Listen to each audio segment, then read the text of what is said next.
একাত্তরের মুক্তিযুদ্ধের মতো জুলাই যোদ্ধারাও দেশের সার্বভৌমত্ব রক্ষায় ভূমিকা রেখেছে। ক্ষমতায় গেলে তাদের সহায়তার আলাদা বিভাগ গঠন করা হবে বলে জানিয়েছেন বিএনপির চেয়ারম্যান তারেক রহমান।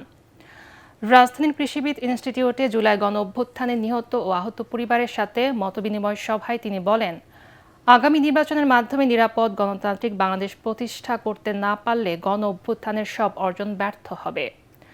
যারা গণ অভ্যুত্থানের চেতনাকে নিজ স্বার্থে ব্যবহার করতে চায় তাদের বিরুদ্ধে সজাগ থাকার আহ্বান জানান তারেক রহমান।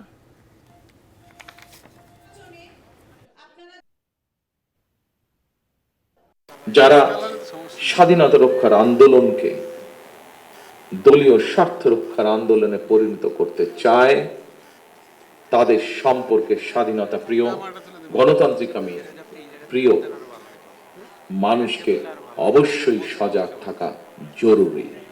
একটি নিরাপদ গণতান্ত্রিক বাংলাদেশ প্রতিষ্ঠার জন্য আগামী জাতীয় নির্বাচন অত্যন্ত অত্যন্ত এবং অত্যন্ত গুরুত্বপূর্ণ। আমরা যদি একটি নিরাপদ গণতান্ত্রিক বাংলাদেশ প্রতিষ্ঠা করতে ব্যর্থ হই তাহলে এইভাবেই আমাদেরকে শোক সমাবেশ আর শোকগাথা চলতে থাকবে।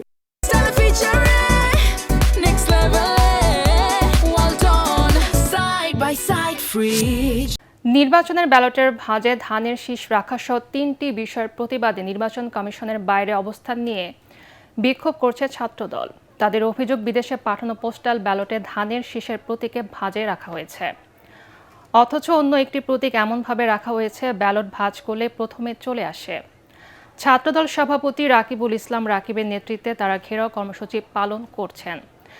এই সময় ছাত্রদল সভাপতি বলেন, পোস্টাল ব্যালট সংক্রান্ত বিষয়ে নির্বাচন কমিশনের পক্ষপাত দুষ্ট ও প্রশ্নবিদ্ধ সিদ্ধান্ত নির্বাচন প্রক্রিয়ার নিরপেক্ষতা নিয়ে গুরুতর সংশয় সৃষ্টি করেছে। তাদের অভিযোগ, একটি রাজনৈতিক গোষ্ঠীর চাপের মুখে দায়িত্বশীল ও যৌক্তিক সিদ্ধান্তের পরিবর্তে হঠকারী ও অদূরদর্শী সিদ্ধান্ত নিচ্ছে, ইসির স্বাধীনতা ও পেশাদারিত্বকে প্রশ্নবিদ্ধ করে।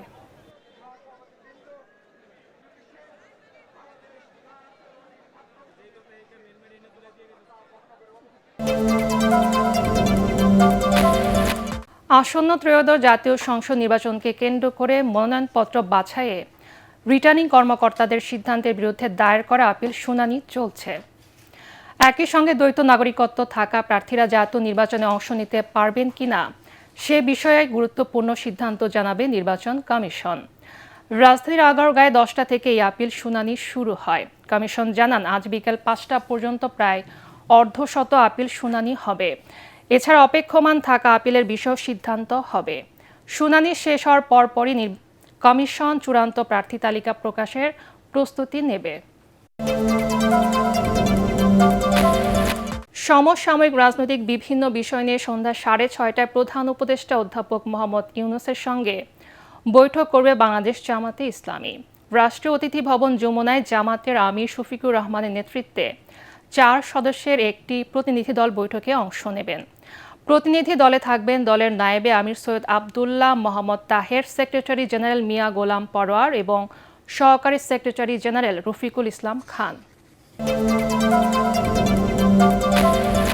ক্ষমতাচ্যুত প্রধানমন্ত্রী শেখ হাসিনা ও সাবেক সেনা কর্মকর্তা জিয়াউল আহসান সহ আসামিদের বিরুদ্ধে গুমের মামলার তদন্ত আগামী 25 মার্চের মধ্যে শেষ করার নির্দেশ দিয়েছে ট্রাইব্যুনাল 1। এছাড়া জুলাই গণ আন্দোলনে মোহাম্মদপুরে শিক্ষার্থী ফায়াস ও সৈকত সহ 9 জনকে হত্যার ঘটনায় শেখ ফজলে নূর তাপস, জাহাঙ্গীর কবির নানক সহ 28 জনের বিরুদ্ধে অভিযোগ আমলে নিয়েছে আন্তর্জাতিক অপরাধ ট্রাইব্যুনাল। পলাতক 24 জনের বিরুদ্ধে গ্রেফতারি পরোয়ানা জারি করে 29 জানুয়ারির মধ্যে হাজির করার নির্দেশ দিয়েছে আদালত। বিচারপতি গোলাম মর্তুজা মজুমদারের নেতৃত্বে 3 সদস্যের ট্রাইব্যুনাল 1 এসব আদেশ দেন। এই মামলায় 28 জন আসামির মধ্যে গ্রেফতারকৃত 4 জনকে সকালে ট্রাইব্যুনালে হাজির করা হয়।